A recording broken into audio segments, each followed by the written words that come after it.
Sorry, going through a bit of on my flight home from New Mexico, my laptop got fried. Oh man. And like dead. So I'm sitting there in the back aisle. I'm like a big dude, right? And the flight attendant pours me a cup of coffee. I set it down on my little plate, and she immediately goes, bam, into my shoulder with the cart.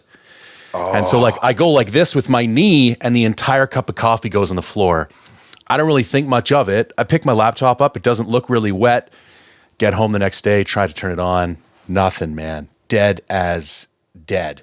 And took it into a shop, and they're like, yeah, severe liquid damage. And it's like 3-year-old Dell, like $4,000 computer, just cooked. So I took the opportunity to switch back over to Mac, but I went to open Zoom, and I'm like, oh my God, I haven't even installed it yet. So yeah, apologies for running a little bit late and oh being a yeah, little bit dude. scattered. I owe you like I'm a really stickler for schedules and being on time, and like I'm really like my wife will be late, like she didn't even think about it, right? And we just get into these huge, like I said, we're not gonna be late, and when I miss stuff, it just drives me crazy. So anyway, my apologies as well. So All yeah, so good. you're back on a Mac. I in my previous careers when I worked for an organ bank, we had a lot of our stuff was PC based just because there was nothing at the time. It wasn't as web based as it is nowadays, but because I'm pretty old, but I've been on a Mac a long time and they're expensive. But man, I can't imagine going back to the PC world. For me, it's always they're so out of date so quick. Yeah. And Mac seems to last for 10 years, Yeah. I mean, for the most part, a Mac is definitely lifespan for me has been 7, 8 years for sure. And I always like to have the newest and latest anyway, but yeah, that's good. Well, I hated that so did you recover your hard drive though? So that's the thing. They're working Yeah. on it right now. That should be not a problem. It should not be a problem. And they already asked for the encryption key, which makes me think they were able to fire up the hard drive and it asked for it. So I think, and the only drawback was half the footage from that hunt I'd already downloaded off of my camera and onto my laptop. Other than that, I live on like, cloud and Me drive. too. And so there's Right. not even anything like I don't, other than the pain in the ass of reinstalling applications and all the rest of it. Like it's kind of like losing your wallet. Like it's a pain in the ass, but there's really not that big of an impact. Yeah. Yeah. Well, I've lost several laptops. We take them with us a lot with the llamas, and when we take them in the backcountry, bad stuff happens, Yeah. and so I've lost a few, for things like that. But yeah, okay. Well, glad to finally hook up. Sorry. Dude, I feel like this one has been a long time coming because we've been following each other forever. And you're one of those dudes where it's like, you're always on the list of people I want to book. But every time I think about it, I just have seen you pop up on somebody else's, like a buddy's. And I'm like, Yeah. okay, well, I'm not going to ask him now because he was just on this one a couple weeks ago. And you want it to be like, something interesting going on and have it, bring something new to the conversation. And then finally I was like, all right, I don't care what podcast he's been on lately. I'm just going to ask him. It's funny you said that because I have been on a lot of podcasts. I don't know what that means. People are just desperate, I guess. But I was worried. I've thought about that a bunch. Like, man, I feel like I'm talking about the same stuff sometimes, and then I get all these messages almost every time I do a podcast. I get multiple messages. So one thing I try to do, I don't know if you've noticed it, but a lot of guys don't. I really try to promote the podcast that I'm on, Right. after I'm on. I have a special podcast page, and that's one of my most traffic page on my site. It just organizes everything. But anyway, I try to do my best to promote the guys, the podcast that I'm on. But to what I was saying, every podcast seems to have, there's some crossover, of course, Jake. I mean, there's no Yeah. doubt. But everybody has a pretty somewhat unique audience because, guys, there's so many podcasts nowadays. You can't listen to all of them. No. So you kind of have to bond and have a relationship almost with your group, right? And like Brian and I were talking the other day, his podcast, he kind of let it slip a little. Like we were producing so many films and we're hunting so much, and he wasn't putting out enough episodes. And so his, engagement was slipping a little. And it's because people, they kind of want that content on a more periodic, not, I wouldn't say scheduled, but definitely um, more than once every 6 months or 3 months, right? 100%, man. And I think that's why podcasts, I remember when I started my podcast, it's over 3 years ago. And back then I thought the market was saturated. I'm like, this doesn't make any sense. Like, there's no one needs another hunting podcast. And I've looked at the hundreds that have started since then. It's crazy. And I thought, I do pretty good on Instagram. I'm doing all right on YouTube. I don't really know what this will do. It changes everything. The level of engagement and the strength of the relationships. And I think it's 100% because of the regular, and not only the regularity of it, but it's the length of it. Like, people tune in and listen to me talk for an hour a week. And sometimes I'm just sitting here by myself doing a hunt breakdown or talking about gear.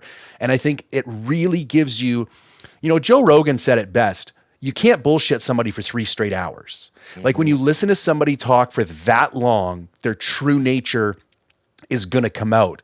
And back to your point about all the different podcasts out there, I think more than content, it's personality. Like, you tend, there's some podcasts I listen to and I'm like, this guy just grates my gears. Mm-hmm. I don't have a logical reason, but I'm like, just his opinions or the way he talks, like, he's just not my kind of people. But then you'll listen to another podcast.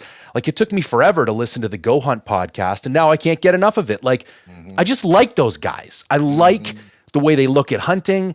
I like the way they kind of like, take the piss out of each other. And it's like a pretty late, like, I could listen to those guys no matter what they're talking about. They just had some couple on that are like hunters, but not crazy. Like, wouldn't be my typical episode that I would listen to, right? And it was almost 2 hours long, and I loved it because I like them as people. I can listen to them talk about almost anything. Well, one thing they do, they don't do Zoom. You fly to Vegas, which nobody can. Who can do that? I'd love to have the budget, bro. I'd have you over any day. And so I've been there.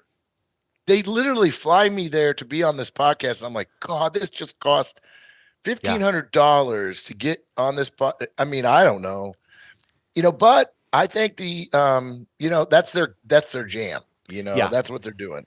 But the far majority obviously don't, and I think that's becoming. But your point about all the hunting podcasts, the thing is, hunting is so far behind the curve on so many things related to business wise, dude. And people like courses and online educate. There's been no education in the hunting realm until just the last 5 years. Yep.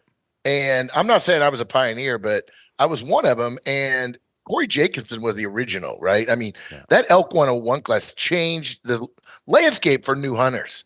Yeah. It was so good of a little resource to use that any of my Missouri boys that came out to hunt with me, I required them to take that course. You have to do it or you're not coming out here. Yeah. Because you have to have some basis for what you're doing. Yeah. Even though they were accomplished whitetail hunters, most of them, that still gave them the resources. So it's just hunting has just been a little behind the curve in things like that. And podcasts, same thing. Everybody thinks, well, we've got this many podcasts. Well, look at business. Now I realize the audience is smaller, but is it really? I mean, I just got in line on December 1st to get my freaking Idaho elk tag, and there were 74,000 people. I was there with you, bro. Yeah, I was 100% there with you. And I'm like, and that doesn't count the ones of us that was in line that went to Idaho and got in line, which I was. Right. Now I was doing both. I had my phone up and I was in line. And which one worked better for you? Because I almost thought about driving down. Dude, the driving in is you're better, but it's getting known. Right. Like hundreds. And here's the problem. There's literally was places that I know guys that were at that we're all, we're me and Ryan and Brian and Brad, and we're all texting each other. We're all in different locations in line. And we're trying, this is the problem with Idaho, right? You can't go with a buddy. No. They're making it almost impossible to hunt as a group. Yeah. And so we're on the phone and we're like, okay, I'm this number in line. What do you think tag we can get? Yeah. When we get up there. And so, gosh, it was like, and so what's happening is the people in line are buying multiple tags. Yeah. like to the point of absurdity. Right. Like I've heard stories of guys buying a dozen tags. Well, that's I too, think they and need to it kill takes the longer. return. I think they need to kill the return in Idaho. If people knew they weren't allowed to return tags, because you can't return tags anywhere else, I don't get it. I Yeah. think that would shut a lot of that down because it's insane. Well, it's interesting you said the return tag. So a little tip for your listeners is, guys, oh, I can't believe I'm going to say this, but now this is obvious, but pay attention to the when the Idaho puts out those return tags, they do it 4 times. But the number one to pay attention, the most important one, I think, is the August 1st Okay. one, because that's the point you can buy a second tag Okay. if you want. But number two, there's something about, I don't know, I'm not going to say this is fact. I'm just going to say speculation. But somehow there's all these tags that show up. Yeah. And I think it's the outfitter tags that don't go. There's something about these outfitter. There's something about there's not that many people returning unless there's like a deadline of getting your money back. There's something that causes a spike for that August 1st return. Right. Now, unfortunately, this process is the same. You get in line, you get a random number, but I have personally gotten several of my primary Idaho tags that way, and I've gotten a second elk tag that way. I wonder if that's after their draw, because one of my game plans is to apply for their premium draw, and you can Right. swap your general tag for your Absolutely. premium tag. So I wonder if their draw results come out and a bunch of people who drew premium tags, their general tags are going back onto the market. You know what? I don't know, Jay, but something, it doesn't matter what it is. Something is infusing tags. Yeah. I shouldn't say infusing. It seems like, now I'm just speculating here, because I don't know for sure, but it just seems like that particular one always shows up with a few more tags. Yeah. Like I have gotten a couple of freaking good Idaho tags on the return. And I'm always like, who's returning that tag? Now I can see some of the areas, because what you also see is Idaho's done a masterful job. I got to say this. They have made Idaho, with this crazy, stupid way they're drawing tags, and it is stupid, they've created an artificial demand. It's like they almost have created an Arizona situation for mediocre over-the-counter tags. There's not 1% of those tags in Idaho. Now, guys, I love Idaho. I love hunting Idaho, right? So I'm not bashing Idaho, but I'm telling you right now, there's not one region in December 1st that's outstanding. I mean, they're all good. They're good but they're over-the-counter elk tags. But they've made it seem like you're in line for the most premier of premier. And I don't want to name regions, but there are multiple regions in Idaho that they could not give away the tags. Couldn't give them away. They couldn't pay people to take these tags. They're so bad. But they're selling out on December 1st. Right. Now, not quick, but relatively quick, within a few hours. Yeah. And I always think to myself, these people that are buying these tags have no idea what they're buying. They're getting on there. They're frustrated. They drew number 8,000. When their chance came up, there was these 2 tags left. That's it. And they took one. Yep. And you always see those back in the return pool when they start realizing what they got. Yeah. Yeah. And now some of those areas are coming back but the wolves and the predation and other reasons have really hurt some of those regions. And but they've somehow turned this Idaho fiasco into people think they're waiting. I mean, 80,000 people to buy over-the-counter tags. Now, do you think there's really that many, or do you think the actual bots are an issue? Because I have a hard time believing that 74,000 hunters. What would a bot? What are they doing with bots? Like, what are they? Now, here's the deal. Now, remember, people are using multiple devices. Yeah. And people are in line like me, but there's a lot of people in line that are not online. So that doesn't even count all the people. Yeah. Right? But even if everybody was on 2 devices, which I think is very reasonable to expect, you're sitting at work, you're on your desktop and you're logged in on your phone. Right. And that, I wouldn't even begrudge somebody that would take that online number from 74 to 35 or 38. That's a number I could probably get behind. I think I'm just guessing there's somewhere between 30 to 50,000, counting the people that are in line in Idaho. Yeah. But the numbers of people that are going to Idaho are increasing, increasing, and Yes. increasing because they're getting frustrated with that online system, right? And Yeah. which rightfully so. I mean, you literally set on that thing for 4 hours, wait your turn, and then you find out there's nothing left. Yeah. So here's what I kind of ran a little study myself this year. So after I got my tags, I came back home.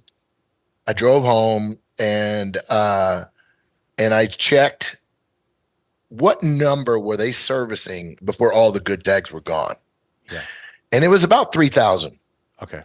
So if you draw a number that's above 3,000, now I'm not saying it's not worth waiting around. I'm just saying your odds of getting anything at all remotely good is very low if you draw a number because of all the people that are in line that are taking the tags at the same time of the online servicing. Because the online, they do it in queues, but it takes a little time to work through, but the in person does too. They need to shut down the people buying multiple tags. Now, I like the idea of being able to buy you and your buddy a tag. I got no problem with like a couple, but this 10 to 12 tags has got to stop. Yeah. And because it holds the whole lineup and people get very frustrated. And the people that are buying 10 tags, it seems like they're never ready. They don't have all the information right. They're making calls, they're texting people, and the line is like, what is going on? Right. And I heard stories where line fights were about to break out. And so anyway, but I think Idaho loves it, to be honest. I think Idaho Fish and Game likes it because for years I kept saying, why are they running this archaic way of doing this? Yeah. And then I started thinking, I'm like, they're doing this to draw attention to themselves. They've created this artificial demand. Yeah. And but anyway, more power to them. And I do love hunting Idaho, but it's no better than Wyoming. It's certainly no better than Montana. It's no better than a lot of now Colorado. I don't know there's so many people in Colorado. Colorado is not high on my list anymore for elk, but I used to love that state. A lot of elk if you can find ways to work around people and get a strategy together and you work a strategy. It's very good, but it makes it more challenging. I'm pretty shocked. It's going to be interesting to see how Wyoming plays out this year. So I went in Wyoming in 2017, and with the special tag, I got a general elk tag with 1 bonus point. And this year I'm going into the draw with 6, and it will be razor thin margins to see if I can draw with the regular. Because the forecast based on last year would be like 4.5 points. But I think the increase of the special tag and the segmenting into 3 regions is going to put a lot more pressure on the regular tag, specifically that Western region. And I think that's going to be like a 6-7 point draw. To see that in 6 years go from a 1 point draw to a 6 to 7 point draw, that's pretty crazy, man. And that's like, I thought about the special tag, but I'm Canadian.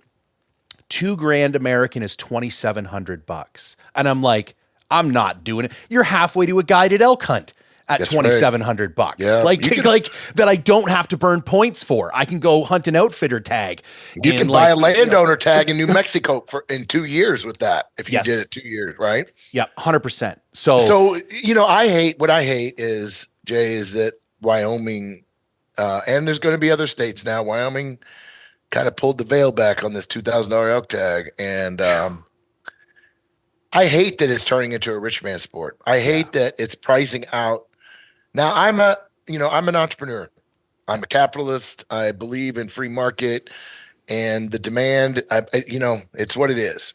But at the same time, this is not a business. This is a public entity. This is public wildlife. This is for the most part public lands, and I hate what they're doing. And I got no problem with a bunch of people in line, but to say, okay, we got 80,000 people applying for tags. If we went to if we doubled the price of our tags, we'd still get 40. That's plenty to fill it. Yeah. And we still make more money. And we give ourselves raises and we do all this stuff. But again, I'm like I said, I'm caught because I am a free market dude. But I'm not going to buy. This is what I do for a living. and I'm not going to buy the special tag. No. And I'll just be honest with you. Wyoming is my favorite state. Yeah. It pains me. Wyoming is my number one favorite state to hunt elk. If I had to hunt any state for the rest of my life, it would be Wyoming. Now, this regionalization that they just did, I understand why they did it, and that's for the same reason Idaho did it. They had, the same thing. They were selling 12,000 elk tags. I don't know. Don't quote me on that. They're selling 10,000 elk tags to non-residents, and those 10,000 were going to 4 regions. Yeah. Right? And the ones we were talking about, the regions they couldn't give tags away, nobody was going there. No. So it was overpopulating a lot of regions, and that's what's happening in Wyoming. So, like, to be honest, in Wyoming, if you look at the map, there's some good elk areas in the other regions. There's no doubt, but it's overwhelmingly Western. And so all they're doing, like you said, is they're just creating the demand for that Western. It's going to be, but if you are lucky enough to get a tag there, it's probably going to be a little better hunting experience than it has been. And, with Idaho, I like the fact that they went to the regionalized tags, even though it makes it hard to get a tag. It makes your hunting experience a little bit better. Yeah. And I'm kind of hoping that, I know people hate that I'm going to say this, but whether we like it or not, Colorado, well, I don't know what's wrong with Colorado. Colorado has a whole bunch of problems, but they need it bad.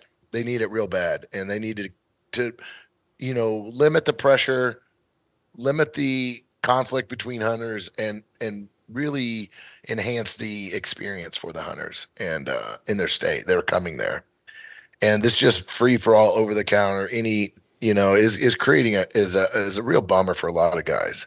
They don't really know what they're signing up for. They get in there. And fortunately it's where a lot of hunters start their elk hunting career in Colorado. That's where I started mine. And sometimes it's not that greatest experience. And I think it can taint people, but the days of the over the counter tags are pretty much over. For the most part, except for, Colorado's still hanging on, but I can't imagine it being much longer. No. Now, what do you think about the idea of some kind of federal limit? And both you and I, this is our full-time gig, so I'm just as much to blame as anybody else. But do you think that's partially to drive? Like, are we going too far? Like, I love Corey. I love the born and raised guys. Like, these dudes are hunting like 6-7 elk tags over the course of 6 weeks. Like, is this necessary? And or also there's the law of small numbers. Like, am I looking at like, a 0.5% to elk hunters that do that and then extrapolating that that's a bigger impact than it really is? Or do you think there is an actual impact? Are people like over hunting too many states and that's driving some of this scarcity? I don't know. Here's what I think. When you look at the hunting industry as a whole, and you're in it now, and there's really not that many. No. When you look at the movers and shakers that are actually producing some content, I'm not saying they're the best hunters. I'm just saying the guys like Born and Raised and Corey Jacobson and Remy Warren and Ryan Lampers and and all the guys and Randy Newberg, I have a fondness for Randy Newberg because we're the same age. And my goal is my only goal right now is to keep hunting longer than him. Love it. And Randy, if you're listening to this, I mean that in a very loving way. But the point is, if you really look at the volume, it's not that many people. And hush, the guys out there, there's some, but I wouldn't say there's a lot. And the thing about, the multiple tags, to be totally honest with you, the way things are going with what Wyoming just did, with what Idaho has done, with even the demand in Montana, you can't hardly get 5 tags anymore. Right. Even if you wanted it, right? Like I had 5, it's funny you said that because about 3 years ago, I got 5 tags and it was a nightmare. Yeah, I bet. It was logistically, that's got to be a nightmare. It was one of my worst seasons ever because the way I like to do it, and I think Lamper's the same way as me, is we like to go in and just hunt them for a month. Yeah. I like to go in and hunt elk on a tag for a minimum of 14 days, minimum, because I love the experience, Jay. I mean, I like to be out there. But when I had those 5 tags, I'd be like, okay, I can go to Wyoming for 7 days, and then I got to head down to New Mexico because I have no idea what I'm doing down there because I haven't drawn a tag in 20 years. This is the first tag I've drawn in 20 years. And then I got to get to Utah, and then I got to get. So what happened with me is what my wife's biggest fear in her life is that one day I'm going to draw, just have a banner year and draw like 10 tags, right? Right. Because my son and I, we had almost $38,000 out in tags last year. And now we didn't spend that. Yeah. But states like Wyoming, New Mexico, that you have to put your money up front. Yeah. Just New Mexico. If you do every species in New Mexico, Dude, an oryx is like $1,600. oh, and then you do the sheep. Oh yeah, that's crazy. So my son and I is about 7,000 to 8,000. I don't know what the number is. A lot in New Mexico, and then Wyoming, same thing. Yeah. By the time you do the goat, goat in Wyoming is random. There's no points. Mountain goat. Yep. And it's kind of cool, but you got to pay for the tag. Yeah. $2,500 tag. Yeah. And then the moose. By the time you add it all up, and in Idaho is the same way on the draw. Yeah. So guys, it's hard to put that much money out there. Yeah. So now my wife, she kind of like when Eli, my son's 14 now, so he's in like multiple states with me, and it's like doubled my tag cost, right? The day he turned like 12, right? She's like, she goes, what are you going to do if you draw like 10 of those? I'm like, oh, we're going to have a party. I mean, but I haven't, Jay, I got the worst luck. I cannot draw a tag to save my life, and a premium, yeah. Right? But it's getting ready to possibly happen. That's the other thing, guys don't talk about. I don't know if you plan on talking about this, but this is a good topic for everybody right now. But you got to think about this because a lot of these tags are 10 plus years now. Yeah. Wyoming's got a lot of units that are really good ones, are 10 years plus. Yep. Colorado is 7 for the good units, 7 to 5 to 8. Let's call it that. Arizona, geez, you're 12, 15.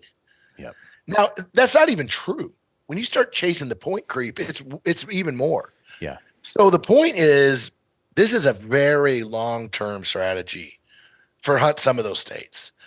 So I've been playing that game for a long time. I've got a lot of points in a lot of states, but I've already made my mind up. I'm not doing it anymore. It's too expensive. I'm not doing it. Once I draw these tags, I'm not going to go for any more tags that are not 1 or 2 year point. It's just the way it is. I'm not going to play the long term. Well, I'm 58. I don't have time to play the long term game much anymore. Now, Eli, I'm taking a little bit different approach because he's so young and I'm getting him started so early. But anyway, my tag, the out of pocket tag cost is a real deal if you're doing a couple of states. 100%. And it's funny that you bring that up because I recorded a podcast series 3 years ago that was essentially a combination of how to hunt in the States for Canadians and application strategies for most of the Western states. And people started asking me questions about it again recently because during COVID, I didn't really go over the border a whole lot. And then I started to again just recently. And I was like, it's only been 3 years, but my advice has changed dramatically. Like for those guys who are in their late 30s and late 40s, I'm like, don't even bother with, like, if you're really interested in some type of premium elk hunt in the Southwest, like a Nevada, an Arizona, a Utah, dude, save up for a guided hunt or a landowner tag because you are going to chase points for the next 15 or 20 years. You're still going to dump 10 grand over that time. And you're not going to be hunting. Yeah. And so it's just like, just bite the bullet and do the, buy a landowner tag on like one of the reservations or you can do it for your 10 to 15K. It can be your once in a lifetime experience, but at least then you're going to know what you're going to get. And then I'm still like, what used to be my 2 to 3 year strategy to rotate through like a Montana, Wyoming, Colorado has turned into a 5 to 6 year strategy. Right. That's Like right. you're going to draw one of these every 5 to 6 years. And so you can, and I still think that's a great strategy for guys in their late 30s and early 40s. But I've kind of, and I'm sitting on 7 or 8 points in most of those other premium units. So states. So I'm going to keep going. But realistically, I'm 45 now. I'm thinking late 50s. I'll start to get dangerous and have a legitimate chance of like, drawing a 23 or something on the strip or like something crazy, maybe in my late 50s. And with a place like Arizona where so much of them are random, I still really have a fondness for that system because it's like your name's always in the hat, man. Like you never know, even going in without max points, there's still a decent chance that you could get one of those premium tags. That's right. What do you think about that? I do like that too. Cause I drew one of the best antelope tags in Arizona, which I wasn't even excited about. Everybody was so like, are you kidding? I'm like, I don't even want to go. I only put in because it doesn't cost much, right? It's $10 extra. Yes, $10. By the time you buy the license, it's like I'm going to do them all because it's $10. Yeah, exactly. So I threw in for this unit. I did unit 10. I'll tell you because it's almost impossible to draw. So I threw in for this unit 10 for archery because it's August. I am not going to hunt antelope and sacrifice my freaking elk hunting and deer. No. I'm just not going to. I don't care what state it is. Antelope don't excite me. They don't fire me up at all, bro. I feel so bad saying it, but I'm like, I don't even care. Like they just don't do anything for me. You guys can have all the antelope tag. I got 14 points in Wyoming for antelope, and I just can't bring myself to get one. Yeah. And I just am not interested. And so anyway, I drew this unit 10 random. Yeah. Well, it was funny. Lampers was at my house. He happened to be at my house when they charged the credit cards. Yeah. So we were sitting there and we're working on some projects that we're working on. And somebody mentioned, I don't know, somebody said something about the cards being charged. I'm like, oh, that's right. Because I've got a lot of points. I'm on the verge of I'm like 2 points behind, right? Yeah. So my wife, I'm like, hey, can you check and see? She goes, oh, yeah, there is a charge. I'm like, freaking, I jumped up off the table. I'm like, holy crap. I said, I just drew the elk tag. I totally forgot that I threw in for these other tags, right? So I'm like, I'm running. I'm like, oh my gosh, I finally, 20 years, I've drawn this tag. And I said, how much was it? And she said, 5. I said, 5? I said, what's that? I said, are they giving a senior citizen discount or something? I mean, so I couldn't rack my brain. And then all of a sudden it hit me. I'm like, oh man. Yeah. I drew that stupid antelope tag. And so sure as hell, I drew that antelope tag. And I saw some of the biggest antelope I've ever seen in my life. But it rained and rained and rained. So it was almost impossible to hunt them with a bow. Well, because you're just going to sit water in August, I'm assuming. But if it's raining, they got no reason to come. Terrain. In Unit 10, the terrain is real difficult to spot and stalk. Yeah. At least where I was. And anyway, I had no interest. I think I spent 4 days. And I'm like, you know what? I'm going back home, get ready for elk season. Yeah. And, but yeah, so I drew the random pass. Yeah. And I'm like, that's my luck, Jay. That's the way my luck goes. I'll random pass draw something like that, but I won't random pass draw the elk. But the problem with Arizona is not problem, but all the guys that had a lot of points, and I'm not saying I certainly wasn't max point holder, but I had a lot of points. But when they switched that to the random, yeah, I know why they did it. I get it, but they totally hosed all the people that were in the pool, right? Yep. There's no way around it. I totally get it. They were losing massive amounts of money. Yeah. Because nobody was applying anymore because there was no chance of drawing. It wasn't even close. Like it was. You had no chance. There was no random tags. Yeah. So you literally were just wasting your money. Yeah. And so they had to entice people to spend the hunting license, right? They need to sell more hunting licenses. And again, people don't like to think of hunting as a business, but it is. I mean, it is. And they had to make some changes, and they kind of hosed, for the most part, all the people with points, but, So it basically dropped our value of our points. And, and then they added back in some loyalty points and some of this. Well, that doesn't mean anything because Especially when it happens to everybody. that's right. Everybody Like, just got 2 extra points. yeah. So, and then they created a situation where you pay $300 to take a hunter safety course. Yeah. But only the Arizona hunter safety course will work. Yeah. And you get an extra point. So they're like Wyoming. Yeah. They've created a way to generate another big block of money for people to get this extra point. Well, it's not really an extra point because everybody that's playing the Arizona game of a certain level is buying that hunter ed, paid for that hunter ed. Yeah. If you didn't, you're not smart because you're 1 point behind. Yeah. But this last thing I'll say about this is one of the things that hunters are having to come to grips with. Guys that want to hunt elk your audience, the guys that are listening that want to hunt elk every single year, which you can do if you got a strategy, you can do it. Now it's not easy as it used to be, right? But you can hunt elk every single year. But the problem is you're going to have to be willing to turn back a tag every now and then. You're going, like my buddy called me, says, "Man, I'm thinking about putting in for Montana this year." I said, "No, you're not, dude. You're doing Idaho, Montana. Well, you're doing them all." What? I said, "Dude, your chance of drawing Wyoming or Montana with 1 point is less than people with 0 points. Yeah. So are you going to put your whole season on one tag?" "Well, what if I draw 2? I don't have the time to do 2. I said, "Well, you're going to have to turn one back." Yeah. And he goes, "Well, how much?" I'm like, "It's going to cost you like hundreds and hundreds of dollars." And I hate to say this, guys, but that's the reality of if you want to hunt every year, there's going to be a time or 2 or 3 that you're going to have to turn back a tag. And we turn back. Oh, my wife just cringes when I don't use a tag, right? Like, yeah. So I've had the over-the-counter, if you want to call it the over-the-counter Utah tag for 5 years, and I've never hunted it. Mm-hmm. It's sad. It's a waste, people, it's such a waste of money. Right. But it's what I have to do to always have the opportunity to hunt elk at a couple of places a year. Yeah. I'm not a happy person, Jay, if I don't have 2 elk tags a year. Now I don't want many more than 2 usually, but I think 2's the limit. Yeah. I like 2. Realistically, especially the length of the season that we have here in Montana. Right. Yeah. So when I say 2, I'm always counting Montana as one of my 2 because I live here. Yeah. I'm blessed.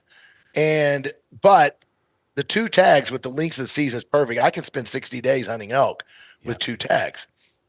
But in order to get 2 tags, Jay, I'm going to get 3.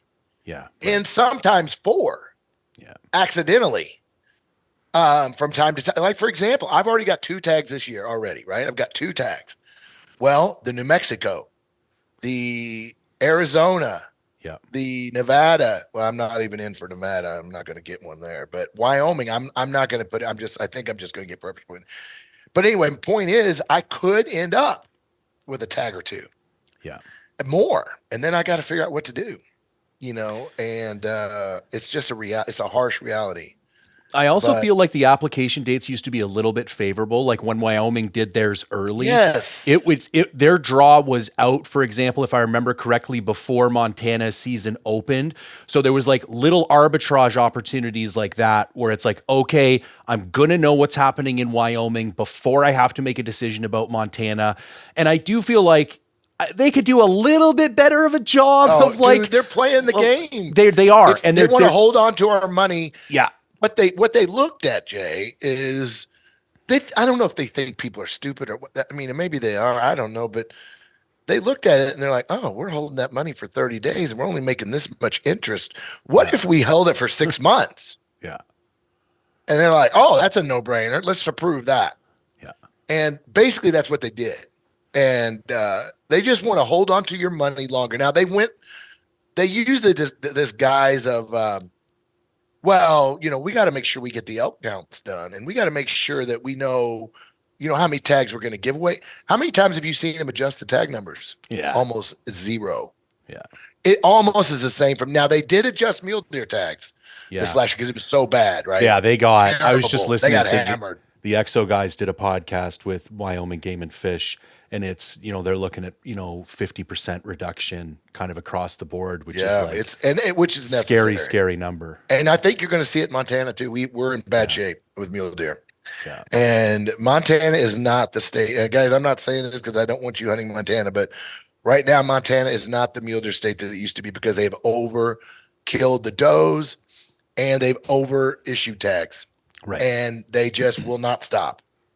For some reason, the powers that be can't figure out that when you kill off 8,000 does, that, oh, something's wrong with our mule deer population. Yeah.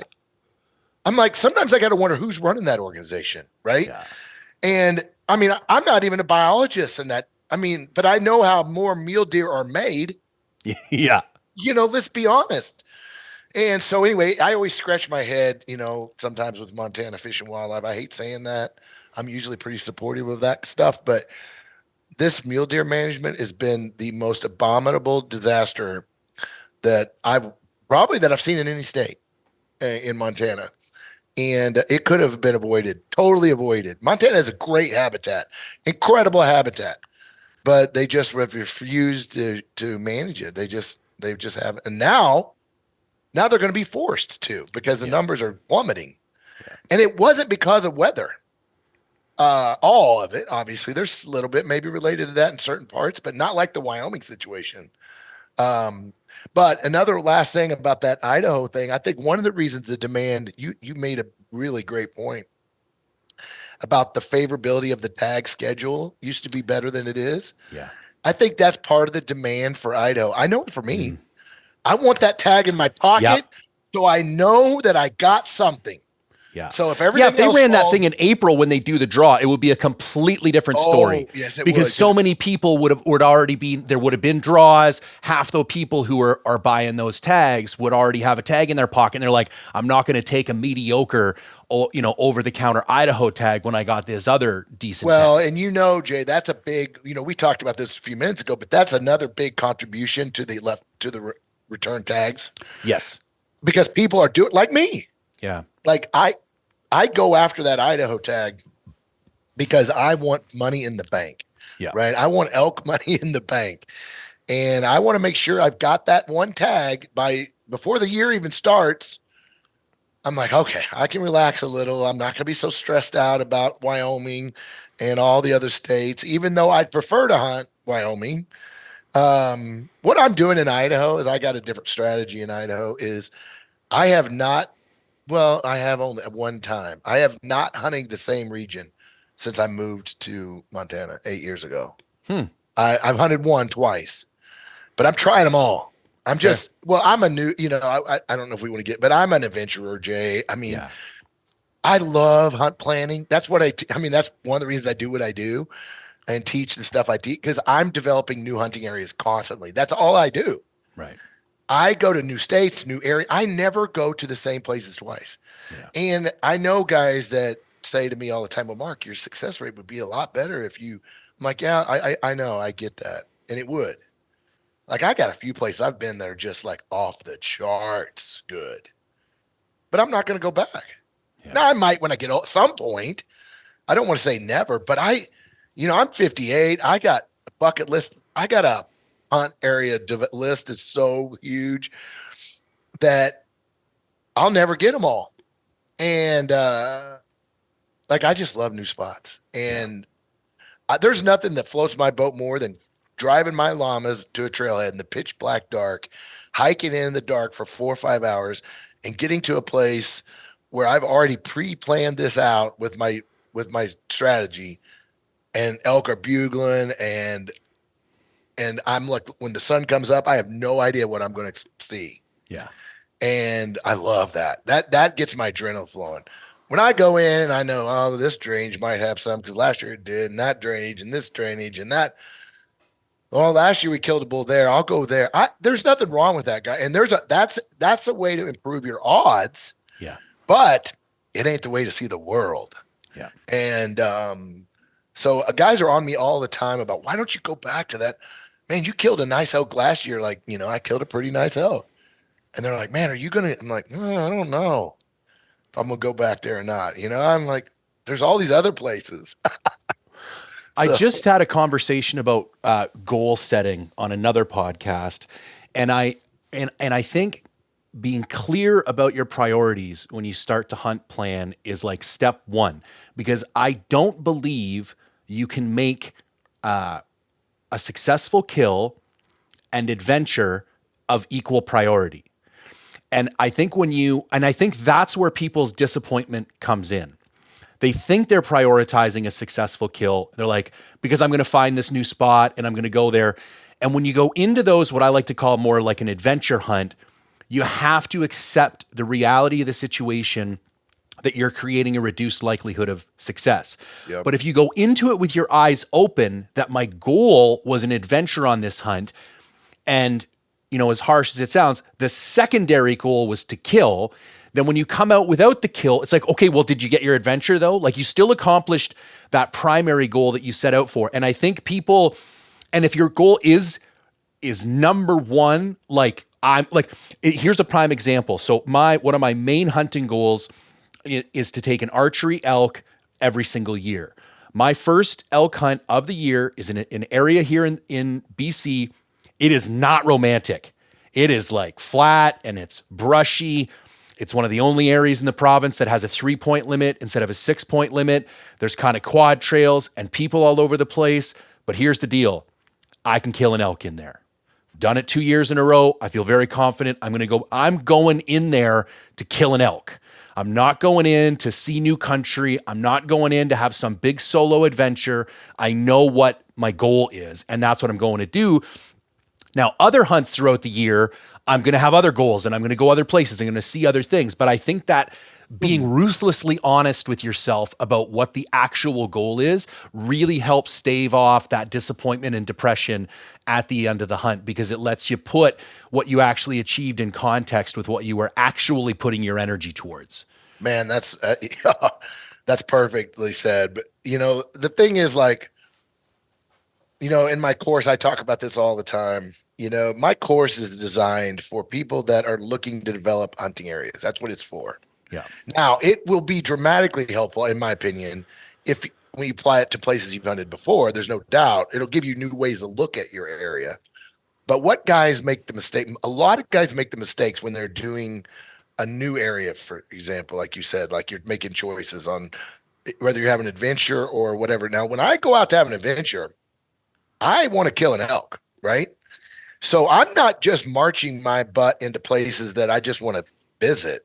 Right. Right. Yes. We're not going bow hiking. But I spend a ridiculous amount of time analyzing it to death. Because when I go into a place with my strategies, I feel like I've been there before. I know every drainage. I know every road name. I know every access point. And I know where everyone's going to be accessing it from. I know where the pressure is going to come. I've looked at the trails. I know how busy. I know how much pressure I expect to see there. I know if there's outfitters in there. I know if there's livestock in there. I know where the north slopes are in relation to where the feeding areas are. I know where the edges are. The point is, there's about 12 different things that I feel that if you break an area down and you find a place that has 4, 5, 6 of those 12, there is a very high likelihood you're going to run into a reasonable population of elk. Now, does that mean there's going to be a 400-inch bull in there? No.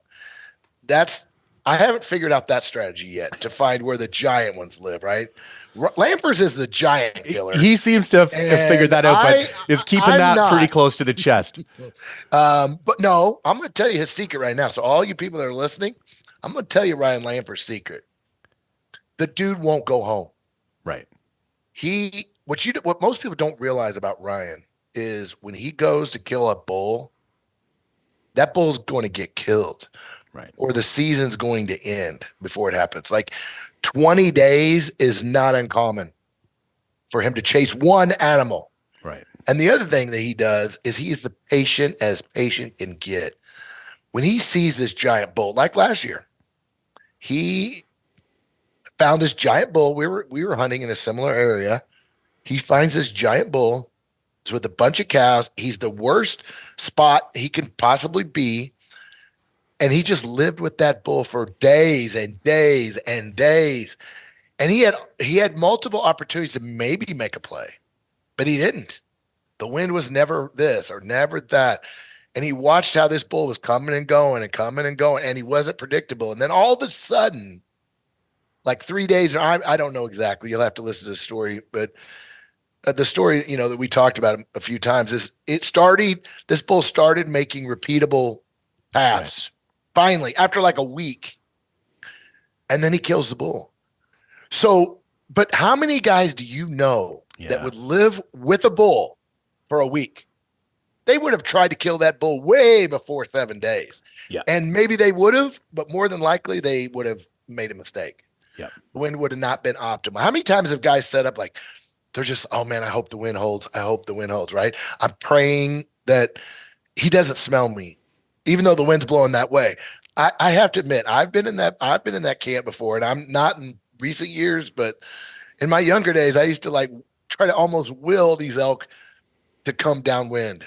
And they never do, folks. They never do. And so if you're patient enough, but here's the problem, Jay. A lot of guys have 10 days to hunt. Yeah. Yeah. So they find a bull on day 4. They don't have a week to live with this bull. And Ryan, he spends as many days as I do hunting or more. And 100 days a year is not uncommon for him. Yeah. And that's a lot of days. But when you have those days and that commitment and you have that level of patience and you're that good in the backcountry, you can make things happen. Yeah. And it's hard to believe how Ryan can go into an area and not see a freaking animal for 2 weeks, but he knows he's there, and he has an unbelievable ability to muster up this incredible patience. And a lot of guys that's a lacking for a lot of hunters. And I'll be honest, including myself, I'm patient and I've learned a lot from him and I've applied a lot of it. But, oh man, it's hard sometimes when you're like, man, I haven't seen a deer for 3 days. I'm moving. Yeah. Or whatever. Now there's a time you need to do that. Don't get me wrong. You don't want to keep hunting places that don't have animals, but,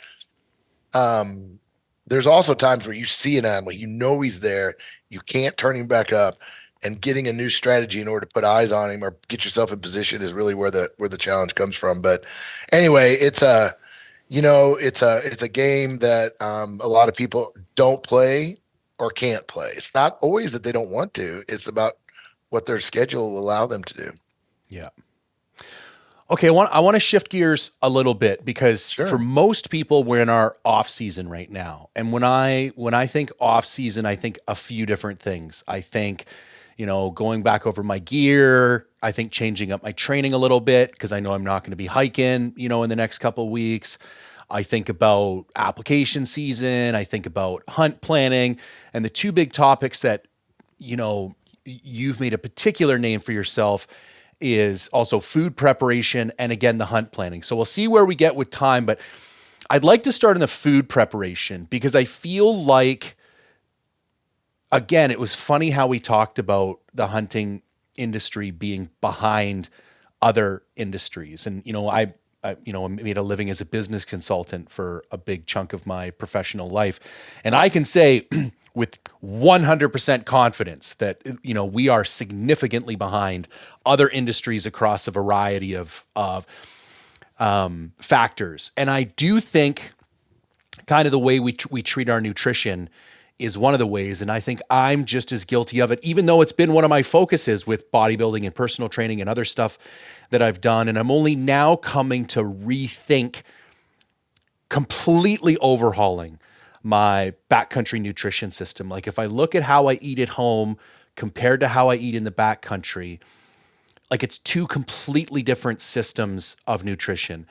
And if you look at yourself as an athlete back there, and then you're not giving yourself the appropriate fuel in order to execute at the level that you need to, I don't see how you could expect yourself to succeed. So what I'd like to do is just start high level, because I think you've been preaching this for quite a while. But maybe just, and the other thing I want to mention for other people. So for people who don't know, Mark's website is treelineacademy.net. I'll throw the URL at the end. And not only does he have the escouting course, but he also has a food preparation course.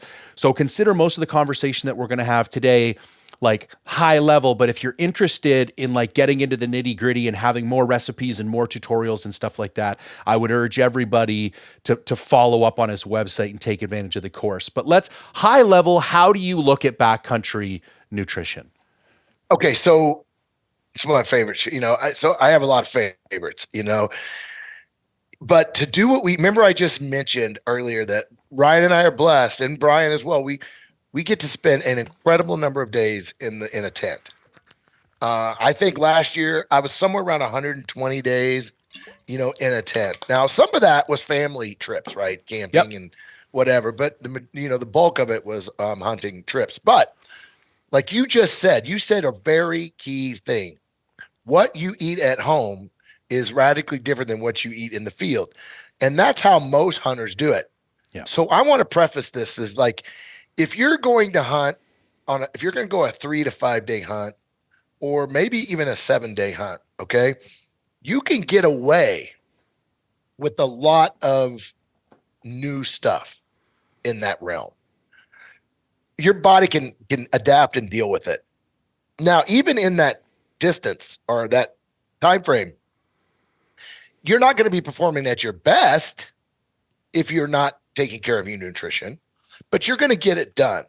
But once you start breaking that 5 to 7 day realm and getting into 10 and more days, your body's going to fail you quickly if you do not have this dialed. So what a lot of guys do, and I don't know if I'm speaking to you back in the day, but myself, I almost used my hunts as an opportunity to eat shit that I would not normally eat. Right?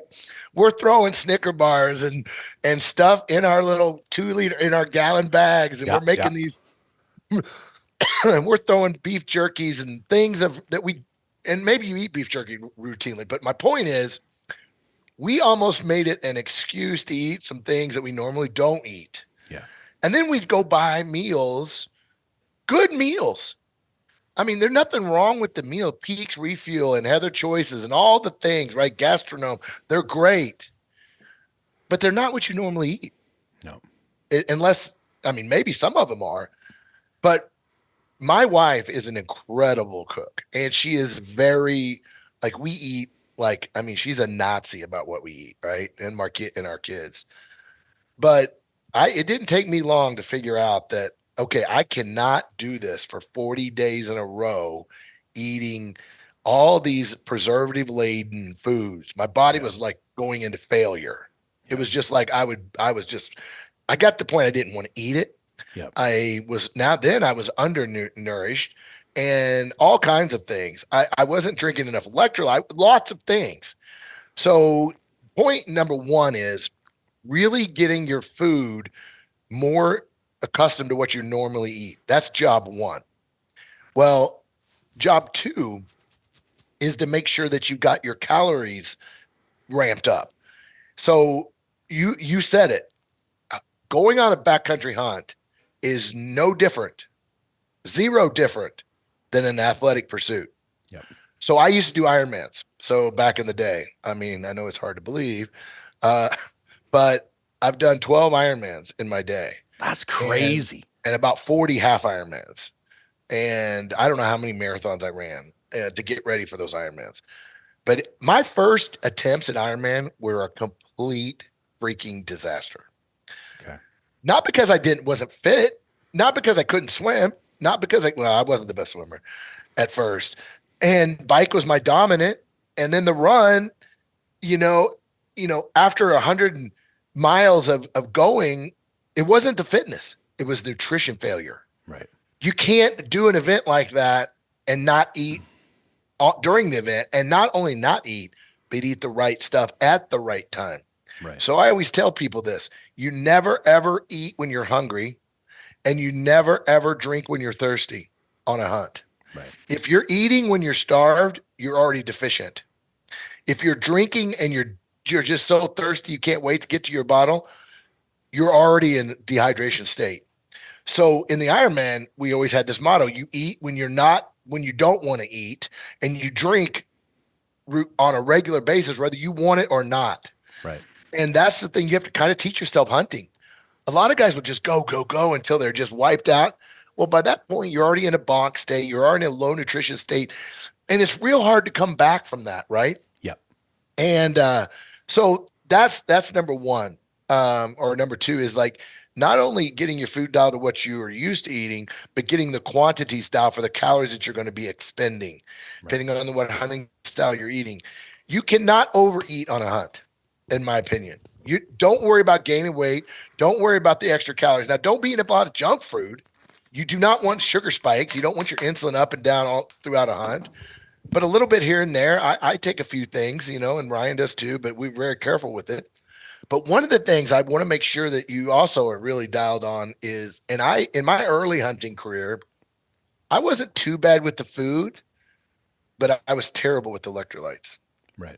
I didn't realize how much I was needing versus when I used to race an Ironman. I learned very quickly that was my failure point because I was a big dude like you. I was a bigger triathlete. Right. My salt and magnesium and potassium intakes my needs were high. And it took me a while to get that dialed. Well, I ignored that when I started backcountry hunting. And I don't know why I did it, but I quickly realized that I got to treat it the same. Yeah. So I drink electrolytes. I hardly ever drink water, Jay, that does not have electrolyte in it, ever, throughout the whole day, because it's just that important to me. And I can perform for long periods of time if I keep that regimen up. Are there particular electrolyte products that you recommend?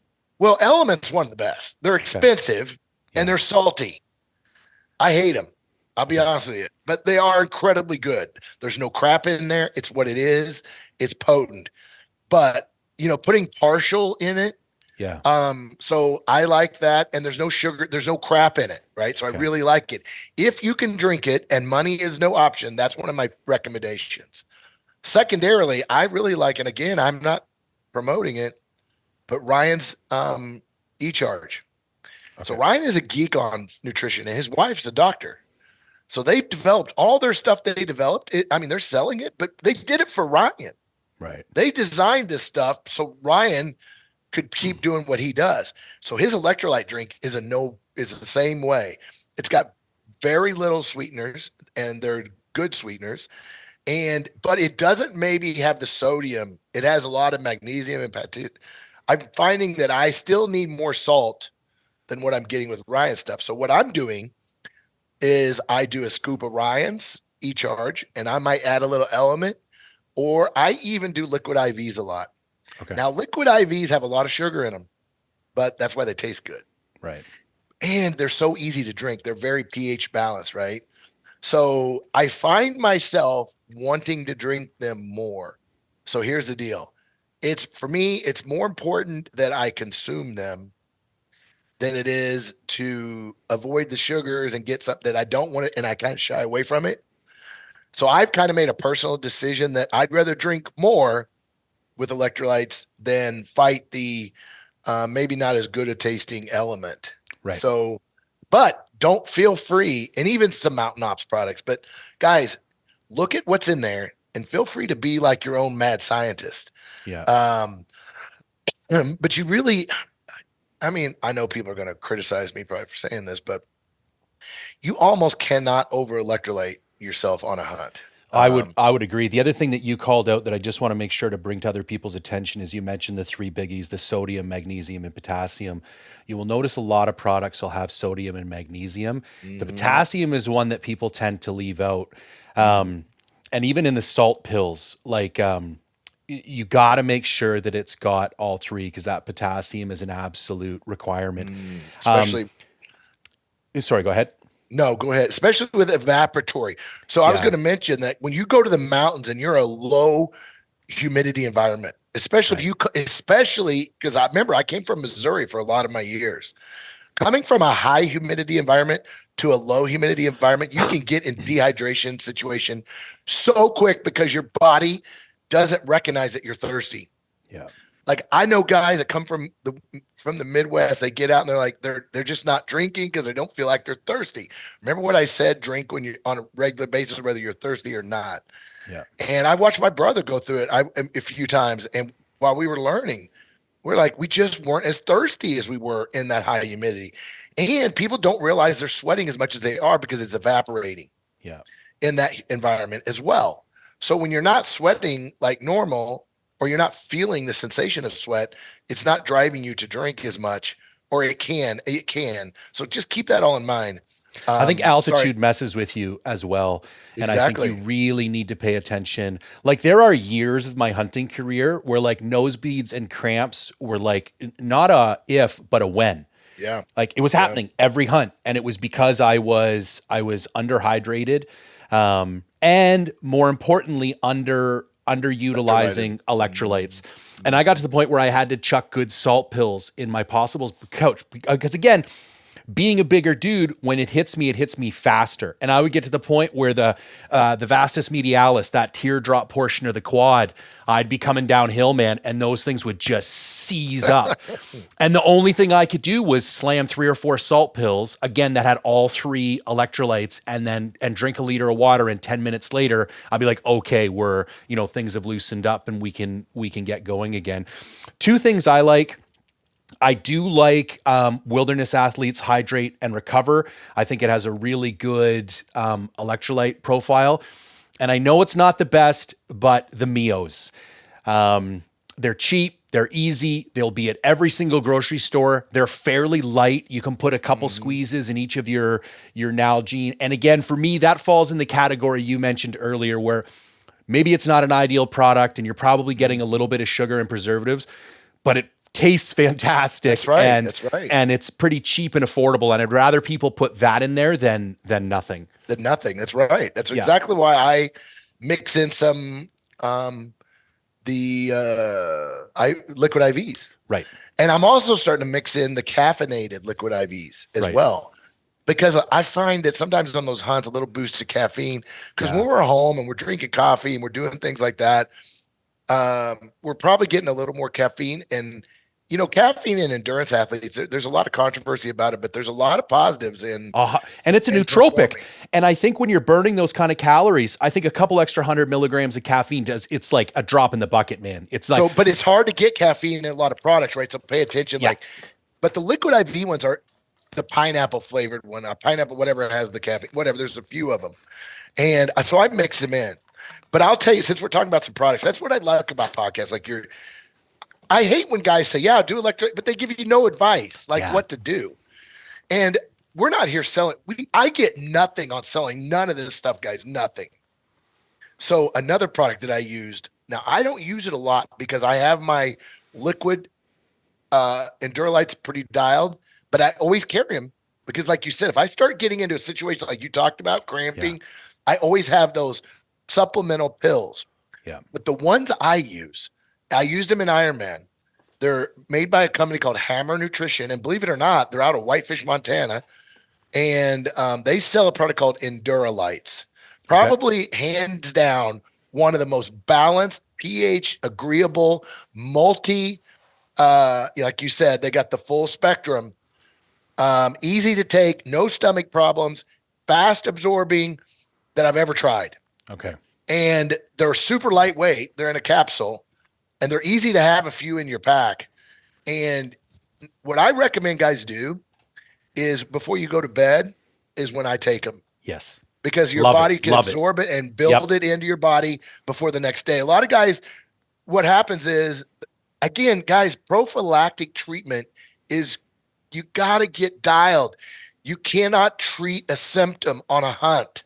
Yeah. Like you said, I'm not picking on you, but by the time you have the cramps, oh yeah, it's not too late, but it's the same thing with the blister. You got to stop when you get the hot spot because by the time you get the blister, you're done. Like there's nothing you're going to fix, wrap it in Leukotape and hope for the best, but you're not healing until you get home. That's right. There's no, how many blisters have gotten better on their own? None ever. Yeah. And I've seen guys just wrecked feet, right? Yeah. Well, you got to do the same thing. You got to have a plan to prevent. You need a preventative plan, not a treatment plan. So, for example, if you're a guy like me, I'm a big guy and I sweat a lot. Brian Call, same way. Dude sweats. Him and I is always a battle of who's the wettest, right? I get to the top of the mountain on a glassing spot. I'm not even joking, guys. A lot of times I carry 2 shirts. Right. When I get up there, I pull the one I'm wearing off, put a new one on because I'll freeze to death. Yeah. And then I'll cycle it, let it dry, and just keep one in my pack. As a strategy of mine, I do it all the time. But if you're a guy that on your hat, I'm going to give you a little tip. If there's white on your hat after a hunt or a day, a few days in the hunt, your shirt is getting white streaks, then you are a heavy user of salt, of sodium. You are really a person that needs to really have your new dye out. Now, like Lampers, he never sweats. I don't even think the man is capable of sweating. He's like a freaking llama. He doesn't sweat, but he's still using it. He still has electrolyte treatment, but his situation isn't as dire as mine and Brian's. We have to have our electrolyte game dialed. And you guys got to, I know this is a generality, but if you work out and if you do a really long exerted effort and you've got white powdery on your skin, on your shirt, on your hat, then you need to really think about those supplemental pills like I talked about, those Electrolytes, in addition to your obvious your water situation we've been talking about. So again, I know that's not diagnosing it perfectly, but it will give you some indication. Because how many guys you see wear a hat, Yeah, and they don't have the white, but you'll see another dude that does. It's just the way their body does it. Yeah. And some people are better at it than others. But I am a huge sweater, and I lose massive amounts of salt and other electrolytes, obviously. And when I was in the Ironman, my first 3 or 4 Ironmans, I was just having these massive failures. And I'm like, what is going on? I'm taking the salt tablets, like the recommended amount. And I talked to a couple. Oh, he goes, you're not even close. You gotta quadruple that amount. I'm like, 12? And they're like, dude, at least. I'm like, no way. And so I did it. And man, it changed the game for me. So I'm not telling you to go above and beyond the recommended amount. I'm just saying that, and this ain't something to figure out on a hunt, guys. Same in the Ironman. When we train, when you hike, some of the best things you can do is when you go out to do a big hike, don't eat before you go. Eat while you're hiking. Get your body used to that, right? A lot of guys will eat something and then go do it. Or they'll drink a bunch and then go do it. And they won't drink or they won't eat while they're doing the exercise. Well, that's not training for reality. In the reality, you're going to have to do it while you're doing it, right? So why not train yourself to go out there fasted and eat and drink while you're training, while you're doing those 3-4 mile hikes? It's getting your body used to doing it when your blood system is at max volume. Again, a lot of people have trouble with nutrition when their body heart rate, when their activity exertion level is up. But I feel like you can train it. You could train your body if you're doing like what I just said. So drinking electrolyte drink when you're hiking, doing your hikes, eating some little bit of your what you're going to plan to eat on your hunts is always a good idea. So anyway, to back up. So I started a few years ago making my own meals because 1, they're expensive, but 2, I had to take control of what I was eating. Right. Not only what I was eating, but the quantity that I was eating. Like, I'm a bigger dude. I needed a little more. I'm not picking on her, but I need a little bit more than what comes in the Heather Choice bag, right? Yeah. A lot of people, that's perfectly fine. So I wanted to dial it. And I told you, my wife's a great cook, and I wanted to eat the things that I was used to eating. So I started years ago, Ryan, same thing. We started dehydrating all of our meals. And dehydration, guys, is a great way to make meals. Now, there are some limitations with what you can do with milk and different things, right? With dehydration and meat, you got to do meat a certain way. But it's still very doable and very cost effective to do dehydration, guys. Incredibly cost effective. Like a really good commercial quality dehydrator, $300 or less. You can spend $300 on meals in a matter of no time. Oh yeah. Now, eggs and those kinds of things they're very difficult, if not impossible to do with dehydration. But I did it for years, dozens and dozens. I mean, over 20. Well, no, I probably did 12 to 15 years of my own meals. Dehydration. And then the past few years, I've switched to freeze drying. Okay. And now, like Harvest Right, I actually have a link on my. This is one thing I will be upfront about. I do work with Harvest Right because I think they're incredible and they've changed the game for me. So freeze drying is a lot more expensive than dehydration, but you can almost do any meal you want, and it's almost instant rehydration. Right. For example, if you prepare a freeze-dried meal, it's ready in 5-10 minutes. If you prepare a dehydrated food meal, it's about 20-25 minutes. Okay. So not a big deal when you're setting up camp. I used to always pour the water in, tuck it under my sleeping bag to insulate it or something, finish setting up my camp, and then come back and eat. No big deal. But I do like the convenience of quicker freeze dry. And what I really like about freeze drying is the variety. I can do great breakfasts, eggs, sour cream, cheeses, all kinds of things that are a little more limited and restrictive with dehydration. So anyway, Ryan and I that's our number one question we get is food, believe it or not. When we post a food pic, both of us, when we post something about food, we get blown up. So we said, you know what? These people, they don't really understand. We need to do something. So we collaborate on this course you're talking about, but it's not available yet. There's a way to sign up for when it comes out. We filmed it. Okay. And it's being edited, but it's not out. Now, I do have several YouTube videos out on my channel that do cover some things, mostly dehydration method. So here's what I recommend, guys. If you have the money, it's really not a big deal, then go the freeze dry route. Here's why the freeze dry route is the way to go as well. What are we looking at for the entry level machine? Like for a guy who $3,000, about $3,000. Okay. It's expensive, but this world is in not a good spot. Yeah. So if you believe in being prepared for stuff, which is another part of the reason I like the freeze dryer, that food that comes out of that freeze dryer is 20 plus years. Yeah, that's crazy. Food that comes out of dehydration is about 2 years. Yeah. That's it. So the longevity is incredible with freeze drying, and it's lighter because it's zero moisture, and you got no limits. And so like food for my kids, food for our family camping trips, foods that they like, breakfast. There's so much variety, so many options that you can use a freeze dryer every day in your house. Right. You'll find so many ways to use it.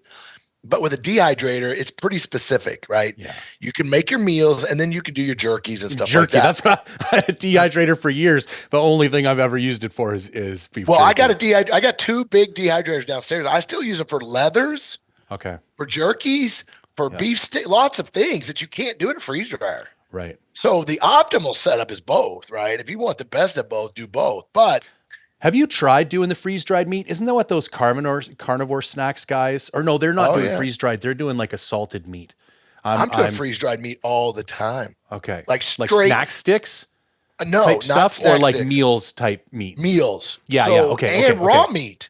Right. So what Ryan and I have been doing is because, like, for example, I mean, I'm not saying that we just had our power fail here for like 4 to 6 hours. I don't know what it was, but not a problem. It was cold and everything. But, you know, we go out and we kill all these critters and we got all these freezers. Ryan has like 5 freaking freezers, right? And we're like, man, the power ever goes out, we're hosed. Yeah. And so but there was no option with dehydration. So Ryan, what he's been doing is making hamburger and cooking it, partially cooking it, like just a little bit, and then freeze drying it. Bulk, like gallons and gallons of ground meat. It's 25 years. And all you do, pour it into the skillet and start cooking. There's no rehydration. There's no nothing. You pour it in the skillet, you put a little bit of water, and it's just like you just ground it. No shit. It's incredible. So we're starting to do chicken strips. Now, I have experimented and what's he storing it in? Like buckets or like? Yeah, I assume it's just got to be airtight. Yeah, okay. And oxygen, and use oxygen absorber to take out the oxygen. But there's all kinds of Mylar, we have all kinds of sizes of Mylar bags, right? Yeah. I'm thinking about big protein bags. Those things are gigantic.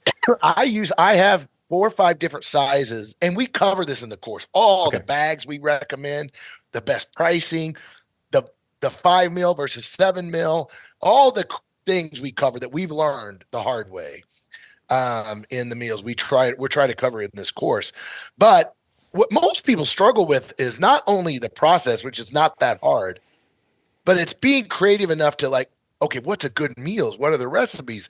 And so not only are we teaching you kind of how to do it, all the processes and all the little nicks and tricks and all the things we've learned along the way, but all of our favorite recipes that we do, for every recipe that I use is going in this course, everything. Okay. And Ryan as well. Now, Ryan, he's a little more foo-foo-y. Like he likes couscous and quinoa, all these little fancy yuppie granola stuff, right? I'm more of a meat and potatoes guy. I like pad thais. I like jambalayas. I like my wife makes this cheeseburger pie. Man, it's like a shepherd's pie with mustard and like a cheeseburger with pickles. It's so freaking good, freeze dried.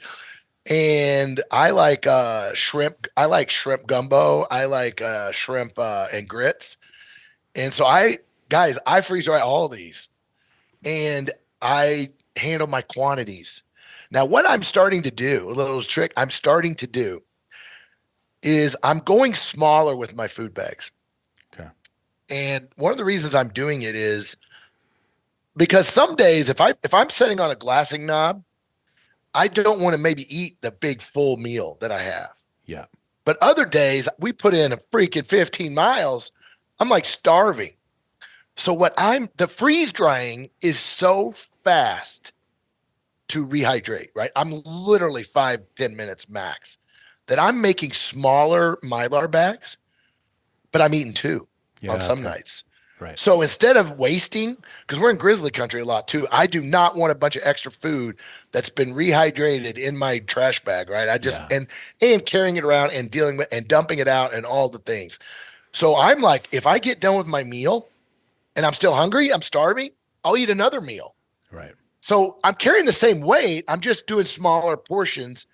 And so what I've done is I'll show you right here. Actually, I got them right here. I'm testing this new bag.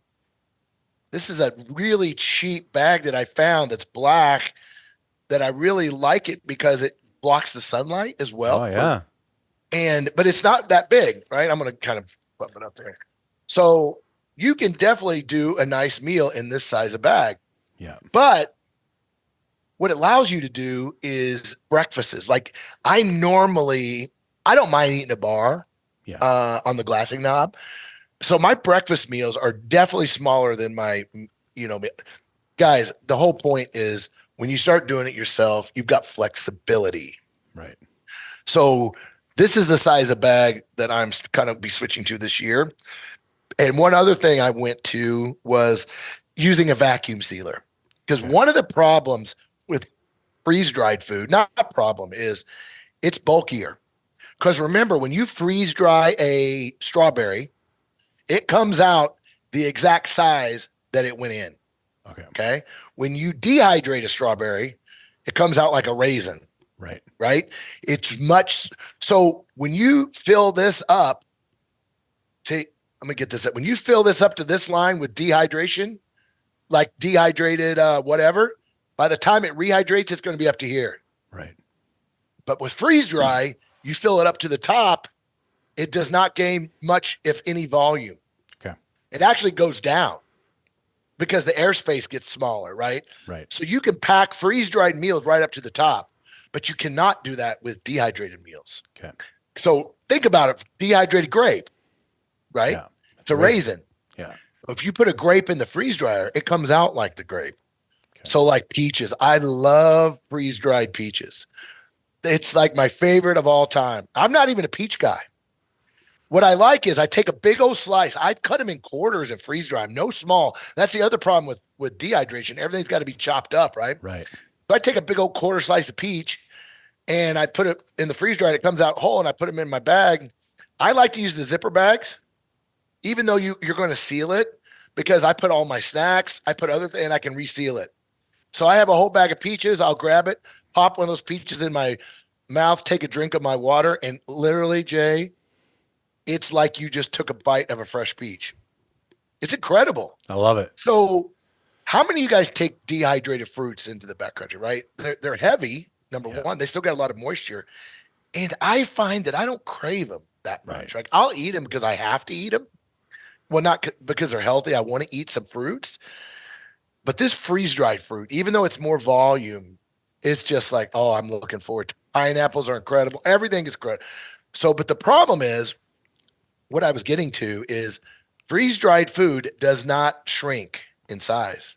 Okay. So that's where that vacuum sealer comes in, a chamber sealer. You know the difference, I hope. A chamber sealer, you put the whole bag in, it sucks out all the atmosphere, it boom, crumps the bag down and seals it. So there's literally, you've seen vacuum pack stuff, it's tight. Yeah. There's no airspace. So what we found that gives us a little more room in our packs when we do it, even though it doesn't matter if you just want to use a regular sealer, it just helps. I repack all my peak refuels. Oh, I call it field stripping. So I also, because I know I'm only going to need it for the next 2 weeks, I can ditch all the oxygen absorbers. They run about an ounce a piece. If I'm going in for 14 days, I just ditched 14 ounces. And the big Mylar bags, I switch out for just the regular vacuum seal bags. And I carry these 2 little metal binder clips. And when I put the water in, I just roll the top and I put these 2 clips on it. But I've done the math and I save about 20 ounces over a 14-day hunt by field stripping out of the peak bags and into a vacuum bag. And then the space, because those giant peak bags, they kill your whole gallon Ziploc. But then when you bring it down to a vacuum bag, it just stuffs in one corner. Tip. That's you know what? I'm going to steal that and add that to our course, because that is a great tip for people to if you're going to use repackage it. Yeah. And people are afraid of like, oh man, it's no problem. No problem. And so the other thing, since you brought that up, I'm gonna mention it. So this bag right here. Yeah. All of the meals that you buy, mostly, are 7 meal thickness. Okay, because those are the best long-term prepper 25-year storage bags. The 7 mils are definitely better. Okay. They're longer. They're just thicker. Yeah. But if you're going to hunt in 2 or 3 years, you don't need the 7 mil. So with you, I don't know what you're using, but I'm using almost exclusively 5 mils. Okay. They're a lot thinner.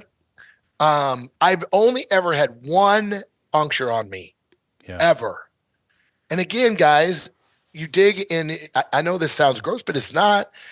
If you have one that gets punctured, all you got to do is grab an old one out of your trash kit, reuse that bag. It's not a problem. Rinse it out, reuse it. Not a problem. But switching to the 5 mil bag will save you a lot of weight, just because those you buy they're hard to even fold to get them in your, right? Yeah. You're trying to put them in your gallon bag and they're taking up the whole gallon bag. Yeah. So I like what you said about repackaging, but I would go one step further and say repackage into a 5 mil bag. And Peaks makes, and I'm not bashing Peaks, all of them do it, guys. They make their bags big to make you think that the meal is big. Yeah. But the meal is not any bigger than this. Yeah. So you found it. You can go into a smaller bag. Oh yeah, big time. Easily. Yeah, that's a great tip. That's worth listening to the podcast right there. Yeah. But so the takeaway here is, guys, make your own food. I'm not trying to not give anybody business from these companies, but start making your own food. Even if you do dehydration, I did it for years and years and years and years and years, and it was fantastic. And if you've got the money and you can do it, I think you'll find a million ways to use the freeze dryers. Like, for example, I make a giant egg scramble, eggs, bacon, whatever, right? And I freeze dry it and I put it in a gallon mason jar. It's on the counter. Okay. So my kids, when they go to school, instead of eating freaking cereal, they grab that jar, dump it into a bowl. We have one of those hot water teapot things. It's like instant. Pour the hot water on it. By the time they walk from the counter to the table, it's ready to eat. And it's just like you just made it. Right. It's that good. So we're just storing it in a jar. Yeah. No oxygen absorbers, because we're eating it in in a few months or weeks even. Yeah. So you'll find like spaghetti, guys. Your kids come home from school, they can literally the same jar dump a spaghetti in a bowl, pour a little hot water, and they're eating literally homemade spaghetti in a matter of seconds. So we've got to the point now where we're packing our meals for camping in the bigger bags. So, for example, chili. This is one of our favorites. We like to do chili dogs when we camp, right? So I make this half-gallon chili bag, freeze dried. And when we get camping as a family, I cut the top of the bag off where it makes a bowl. Yeah. And so I make a half a gallon of chili like that. And if we don't eat it on the trip, then it goes right back in the tub for the next trip. We're not wasting food. We don't have to put it in the cooler. We don't have to worry about if we don't eat it, it got wasted. It rolls around in our food tub from trip to trip. Love And if it. we use it, great. If we don't, great. Yeah. So you'll find so many uses if you kind of open your eyes to it. So I don't know if that's where you wanted to go with that, but that's some good stuff there. No, that's great. And listen, we're running out of time, but we're gonna have to do another round two because we didn't even touch on e-scouting, and I had a whole Q&A from Instagram, but that's all right. We'll link up for round two. Sure. So a couple wrap up questions. One, what do you think like a rough ETA would be on the food course? And then I would love to hear a rundown of the other courses that are currently available. And then give us some information on the bear tour because I've been seeing this pop up all over the place. I had a little chat with Lampers about it. I'm loving bear is one of not only my favorite animals to hunt, but my favorite animals to eat. So me I am too. loving the increased popularity and I also think it's a resource that's like, people are not complaining about bear tags. You know what I'm saying? Right. Like That's right, there's guys. opportunity. So I love the fact that you guys are drawing a little more attention to this. Let's start with that.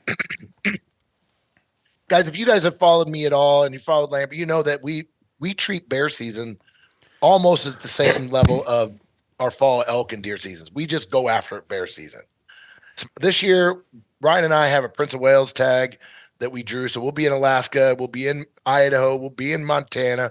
Ryan has a bear summit. We have this bear tour. So we are bear. We love it.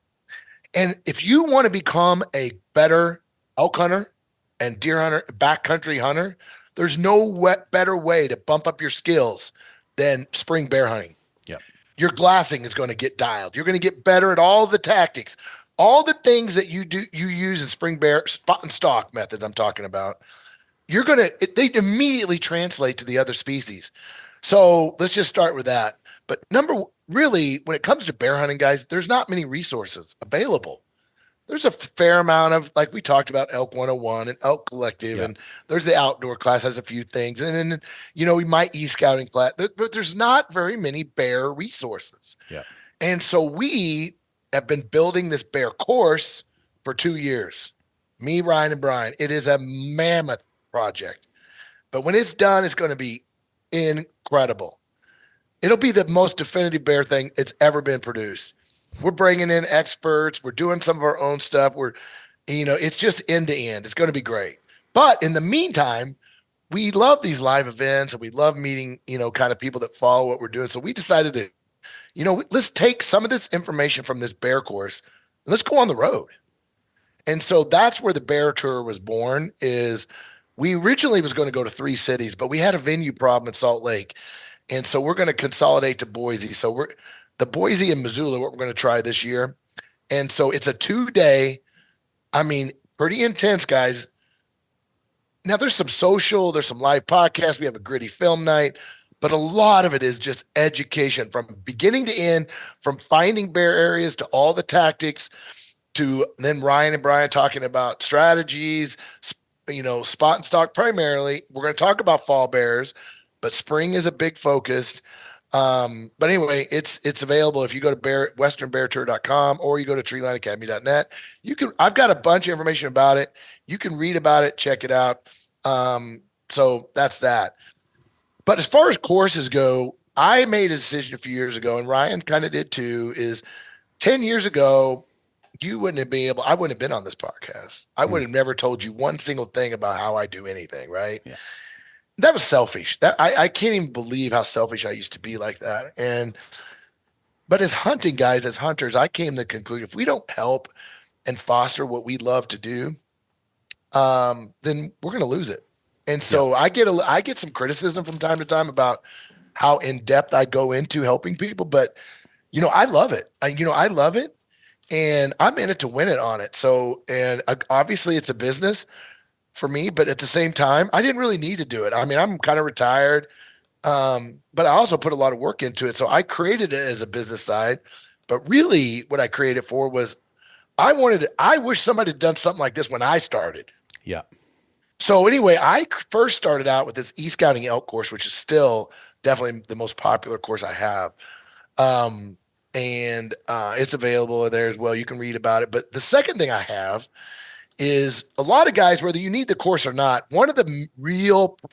I think one of the real weak areas for hunters is they've abandoned Google Earth and they've started using hunt applications for all their playing. Like they use OnX or they use Go Hunt or they use whatever they use.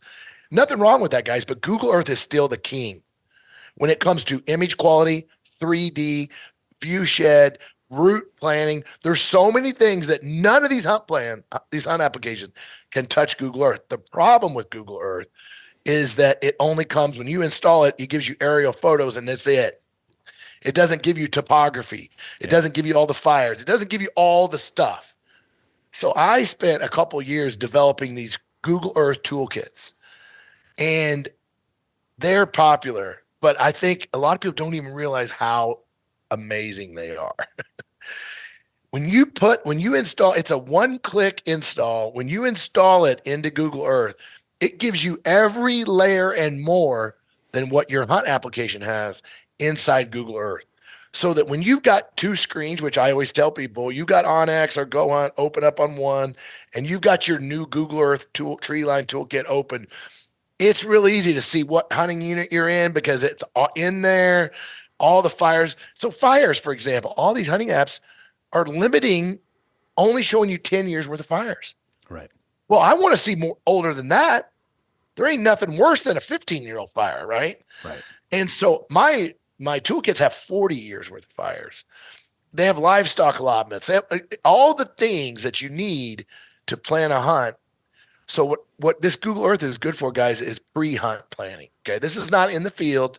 So I have those. And then in the works, you already mentioned it, is the meal course, which has been filmed. Okay. It's being edited. I hope by early spring, early summer, it'll be available. Before the fall, it won't be ready for spring bear, unfortunately. It's a monster. It's being edited. And then the bear course by summer as well. Okay. It won't be ready by the fall. That's why we did the bear tour. Right. Is to give some folks a chance to come to that. Because we've been getting a lot of emails about the bear course. Guys, it's 50 modules. It's going to be like 40 hours of content by the time we're done. So Ryan and I are writing, and we're talking and we're filming, and it's incredible the knowledge that he has about bear hunting. And he's, it's a tell-all. He is not holding anything back, and I'm excited about it. But here's the thing, guys. I don't want something out there that's half cooked. I want this to be good. So anyway, that's kind of the way that all these things, you can check them out on my website, whether they're there or not. I've got a lot of information about what's coming in the meal course, what's coming in the bear course, so that you have some idea of what we're working on. That's fantastic, man. I'm excited. I'll be downloading the meal course for sure. I'm one of those guys who's going to bite the bullet and get a freeze dryer. It's been on my list for a while. And now they've gotten cheaper, Jay. Right. They've really dramatically dropped in price. Yeah. No, I can justify 3K. My one major hunt goal for the year is 100 days in the field. And if I'm going to do that, I was like high 80s, low 90s last year. And if I'm going to do 100, I'm not eating 100 peak dinners. It's not happening, man. You're going to be blown away with it when you get it. And you're going to find so many uses for it.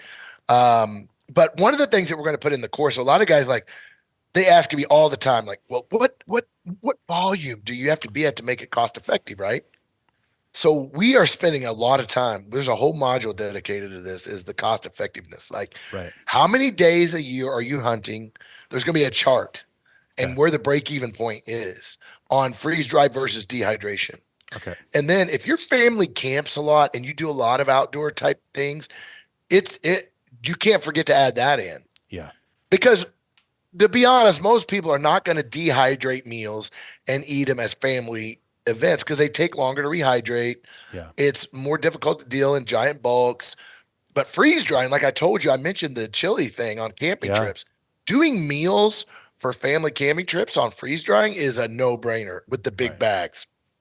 And even the individual bags. I mean, some nights we're like, okay, kids, you want spaghetti? Here's your options. Which ones do you want? Yeah. And we just each do our own meal bag. Yeah. That's great. But sometimes we'll do the bulk. But anyway, so we are going to break down the cost effectiveness of it because that is a concern. Yep. Yeah. I get it for sure. Thanks for Listen, having man, me. this was fantastic. And again, let's get something else on the books here soon because I'd love to dig in. Again, I think off season is the primary, especially as people start to draw some tags and they start This is thinking the about time. what their fall is going to look like. I really appreciate you taking the time, Mark. That was Well, it was a fun great. chat, I really man. loved it. Food is one of my favorites, and appreciate it. I know I kind of hosed this on the first time we were supposed to meet, but hopefully you forgive me. And It's all good, brother. It's all so good. we'll get another one, and we'll get into more of the how to improve your elk hunting game a little bit. I love it. All right, Okay, man. Have a man. great one. Thanks, bro. Cheers.